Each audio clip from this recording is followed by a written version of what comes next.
The joke started during lunch at Camp Ridgeline. Marines filled the mess hall, trading stories and arguing over weekend assignments. Near the serving line stood a quiet woman in a faded utility uniform.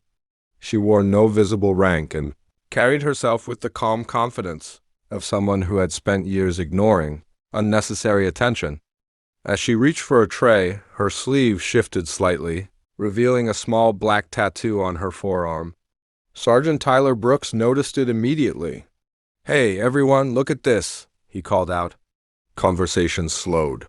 "What is that supposed to be?" A few Marines leaned closer. The symbol looked simple, just a circle crossed by 3 sharp lines. Brooks laughed. "Maybe it came out of a cereal box," the room joined in. Someone joked that it looked like a failed band logo. Another asked whether she got it during spring break. The woman glanced at the tattoo, then back at her tray. "It means something," she said quietly. "I'm sure it does," Brooks replied.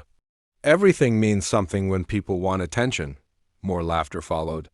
She didn't react. She simply collected her food and moved toward an empty table.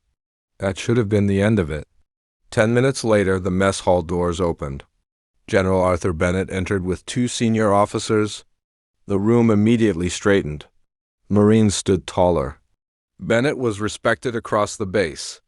As he walked through the room, his eyes landed on the woman sitting alone. Then he stopped. His expression changed. He turned and stared at her forearm. The conversation around him faded into silence. Slowly, the general stepped forward. Brooks watched. Bennett reached the table and looked directly at the tattoo. "Where did you earn that insignia?"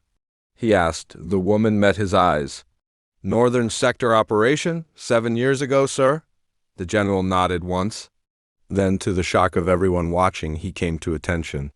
"It's an honor to see one of you again," he said. Nobody moved. Nobody spoke. Brooks felt his stomach sink. "Sir," he asked carefully, "what is that symbol?" Bennett looked around the room. That insignia was awarded to a handful of personnel who completed one of the most dangerous rescue missions in modern military history. He paused. Most people wearing it saved lives under impossible conditions. The woman offered a smile and returned to her lunch. For the first time all afternoon, the room was silent.